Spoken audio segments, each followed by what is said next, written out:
বাংলাদেশের প্রতিরক্ষা খাতে ঘটতে যাচ্ছে এক যুগান্তকারী পরিবর্তন। এমন এক সিদ্ধান্তের পথে এগোচ্ছে ঢাকা, যা শুধু দেশের সামরিক সক্ষমতাই নয়, পুরো অঞ্চলের কৌশলগত সমীকরণেও নতুন আলোচনা তৈরি করতে পারে। সাম্প্রতিক সময়ে এমন একটি খবর সামনে এসেছে যা ইতিমধ্যে প্রতিরক্ষা বিশ্লেষক থেকে শুরু করে আন্তর্জাতিক পর্যবেক্ষকদের মনোযোগ কেড়ে নিয়েছে। বাংলাদেশ ধীরে ধীরে নিজেদের প্রতিরক্ষা সক্ষমতা বাড়ানোর পথে এগোচ্ছে। একই সঙ্গে বন্ধুত্বপূর্ণ দেশগুলোর সঙ্গে কৌশলগত সম্পর্ক আরও শক্তিশালী করার চেষ্টা করছে। এই প্রতিক্রিয়ার অংশ হিসাবে সাম্প্রতিক সময়ে বাংলাদেশের রাজনৈতিক ও কূটনৈতিক অঙ্গনে একটি দেশের নাম বারবার আলোচনায় উঠে আসছে। সেই দেশটি হলো তুরস্ক। মুসলিম বিশ্বের অন্যতম প্রভাবশালী এই রাষ্ট্রটি বাংলাদেশের সঙ্গে তাদের সম্পর্ককে নতুন উচ্চতায় নিয়ে যেতে আগ্রহী বলে বিভিন্ন সূত্রে জানা যাচ্ছে। বিশেষ করে প্রতিরক্ষা খাতে দুই দেশের সহযোগিতা নিয়ে নতুন করে আলোচনা শুরু হয়েছে। তুরস্ক ইতিমধ্যেই প্রকাশ্যে জানিয়েছে তারা বাংলাদেশের সঙ্গে যৌথভাবে ড্রোন উৎপাদনের বিষয়ে আগ্রহী। শুধু আগ্রহ প্রকাশ নয়, দুই দেশের মধ্যে প্রতিরক্ষা সহযোগিতাকে আরও বিস্তৃত করার বিষয়েও তারা ইতিবাচক অবস্থান দেখিয়েছে। এই প্রেক্ষাপটে তুরস্কের পররাষ্ট্রমন্ত্রী হাকান ফিদানের বাংলাদেশ সফরকে অত্যন্ত গুরুত্বপূর্ণ বলে মনে করছেন বিশ্লেষকরা। 3 দিনের এই সফরে দুই দেশের মধ্যে রাজনৈতিক, কৌশলগত এবং নিরাপত্তা সহযোগিতা নিয়ে বিস্তারিত আলোচনা হয়েছে বলে জানা গেছে। সফরের দ্বিতীয় দিনে বাংলাদেশের পররাষ্ট্রমন্ত্রী খলিলুর রহমানের সঙ্গে উচ্চ পর্যায়ের বৈঠকে অংশ নেন তিনি, এবং সেই বৈঠকে দ্বিপক্ষীয় প্রতিরক্ষার সহায়তা, নিরাপত্তা সংলাপ এবং আন্তর্জাতিক বিভিন্ন বিষয় গুরুত্ব পেয়েছে। কূটনৈতিক সূত্রগুলো বলছে বাংলাদেশ ও তুরস্কের প্রতিনিধিদের মধ্যে অনুষ্ঠিত কৌশলগত আলোচনায় প্রতিরক্ষা শিল্পে সহযোগিতা একটি বড় বিষয় হিসেবে উঠে এসেছে। বিশেষ করে বাংলাদেশের ড্রোন উৎপাদন কারখানা স্থাপনের সম্ভাবনা নিয়ে আলোচনা নতুন মাত্রা যোগ করেছে। যদি এই পরিকল্পনা বাস্তবায়িত হয়, তাহলে এটি হবে দেশের প্রতিরক্ষা শিল্পের জন্য একটি উল্লেখযোগ্য মাইল ফলক। তুরস্কের প্রত্যাশা বাংলাদেশে এমন একটি কারখানা স্থাপন করা সম্ভব হবে যেখানে আধুনিক সামরিক ড্রোন উৎপাদন করা যাবে। এতে দুই দেশে সামরিক ও অর্থনৈতিকভাবে লাভবান হবে বলে ধারণা করা হচ্ছে। কারণ একদিকে বাংলাদেশ পাবে প্রযুক্তিগত সক্ষমতা, অন্যদিকে তুরস্ক তাদের প্রতিরক্ষা শিল্পের বাজার আরও সম্প্রসারণের সুযোগ পাবে। সবচেয়ে বেশি আলোচনায় রয়েছে বিশ্বের অন্যতম পরিচিত সামরিক ড্রোন বাইরাক্তার TB2 এবং বাইরাক্তার আকিঞ্চি। বিভিন্ন সূত্রের দাবি অনুযায়ী এই দুই ধরনের ড্রোন ভবিষ্যতে বাংলাদেশের সঙ্গে যৌথভাবে উৎপাদনের সম্ভাবনা নিয়ে আলোচনা চলছে। আন্তর্জাতিক সামরিক অঙ্গনে বাইরাক্তার সিরিজের ড্রোন ইতিমধ্যে নিজেদের কার্যকারিতা প্রমাণ করেছে বলে ব্যাপকভাবে আলোচিত। হাই অল্টিটিউড এবং এন্ডুরেন্স শ্রেণীর এই ড্রোনগুলো দীর্ঘ সময় আকাশে অবস্থান করতে পারে। বলা হয়ে থাকে এগুলো একটানা 27 ঘন্টারও বেশি সময় উড্ডয়ন করতে পারে। একই সঙ্গে টানা প্রায় 45,000 ফুট উচ্চতায় উঠতে সক্ষম এবং ঘন্টায় সর্বোচ্চ 361 কিলোমিটার গতিতে চলতে পারে। নজরদারি, গোয়েন্দা তথ্য এবং প্রয়োজনে সরাসরি হামলার মতো বিভিন্ন কাজে এসব ড্রোন ব্যবহার হয়। তবে আলোচনার বিষয় শুধু ড্রোন উৎপাদনেই সীমাবদ্ধ নয়। বিভিন্ন সূত্রে জানা যাচ্ছে বাংলাদেশকে উন্নত বিমান প্রতিরক্ষা ব্যবস্থা এবং সামরিক বিমান ক্রয়ের প্রস্তাবও দিয়েছে তুরস্ক। ফলে এই দুই দেশের সহযোগিতা আরও বিস্তৃত হওয়ার সম্ভাবনা দেখা দিয়েছে। বিশ্লেষকদের মতে যদি বাংলাদেশ ড্রোন কারখানা স্থাপিত হয়, তাহলে এর বহুমাত্রিক প্রভাব পড়বে। প্রযুক্তি হস্তান্তরের মাধ্যমে দেশীয় সক্ষমতা বৃদ্ধি পাবে, তৈরি হবে নতুন প্রজন্মের প্রযুক্তিবিদ এবং প্রকৌশলী, এবং দেশের প্রতিরক্ষা শিল্প আরও শক্তিশালী হবে।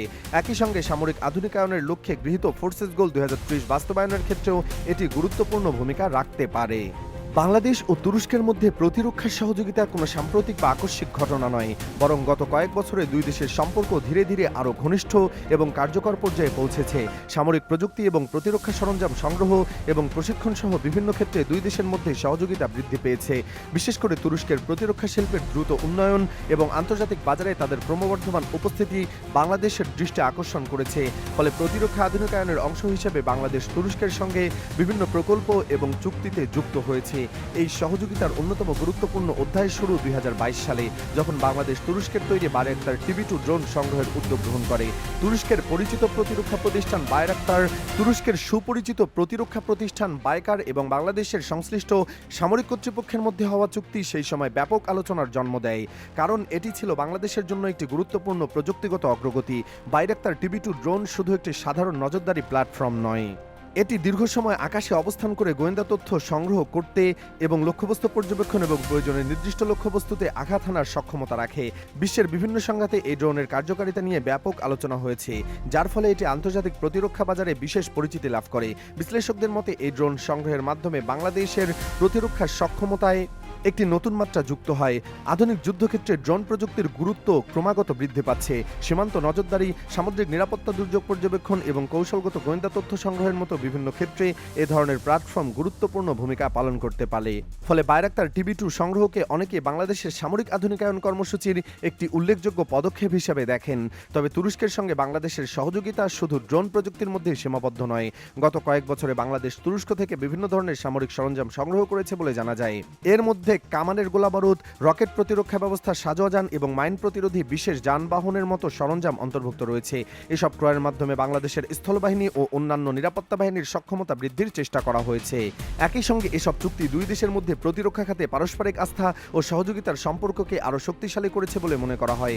সম্প্রতি বাংলাদেশে তুরস্কের সহযোগিতায় সম্ভাব্য ড্রোন উৎপাদন কারখানা স্থাপনের বিষয়ে আলোচনা শুরু হওয়ার পর বিষয়টি নতুন মাত্রা পেয়েছে। যদিও এ ধরনের প্রকল্প সম্পর্কে এখনও বিস্তারিত আনুষ্ঠানিক তথ্য প্রকাশিত হয়নি, তবুও এটি নিয়ে বিভিন্ন মহলে আগ্রহ তৈরি হয়েছে। বিশ্লেষকদের একটি অংশ মনে করেন, যদি ভবিষ্যতে বাংলাদেশে ড্রোন উৎপাদন বা সংশোধন কার্যক্রম শুরু হয়, তাহলে তা দেশের প্রযুক্তিগত সক্ষমতা বৃদ্ধি, দক্ষ জনশক্তি তৈরি এবং প্রতিরক্ষা শিল্পে বিকাশে গুরুত্বপূর্ণ ভূমিকা রাখতে পারে। একই সঙ্গে দক্ষিণ এশিয়ায় কৌশলগত পরিবেশও তার প্রভাব নিয়ে আলোচনা শুরু হতে পারে, কারণ আঞ্চলিক নিরাপত্তা ও প্রতিরক্ষা সক্ষমতার যে কোনো বড় পরিবর্তন সাধারণত প্রতিবেশী দেশগুলোর কৌশলগত মূল্যায়ন এবং নিরাপত্তা পরিকল্পনার উপরও প্রভাব ফেলে। ফলে বাংলাদেশ তুরস্ক প্রতিরক্ষা সহযোগিতার ভবিষ্যৎ অগ্রগতি শুধু দ্বিপাক্ষিক সম্পর্কের ক্ষেত্রেই নয়, বরং বৃহৎ আঞ্চলিক প্রেক্ষাপটের গুরুত্বপূর্ণ আলোচনার বিষয় হয়ে উঠেছে। 2024 সালে ভারতে একটি গণমাধ্যম দাবি করেছিল যে সীমান্ত এলাকায় বাংলাদেশ আধুনিক তুর্কি ড্রোন মোতায়েন করেছে। সেই সময় ভারতীয় বিভিন্ন বিশ্লেষণে বলা হয়, দুই দেশের সম্পর্কের টানাপোড়েনের প্রেক্ষাপটে পশ্চিমবঙ্গ সীমান্তবর্তী এলাকায় নজরদারি বাড়ানোর অংশ হিসাবে বাংলাদেশ এ ধরনের পদক্ষেপ নিতে পারে।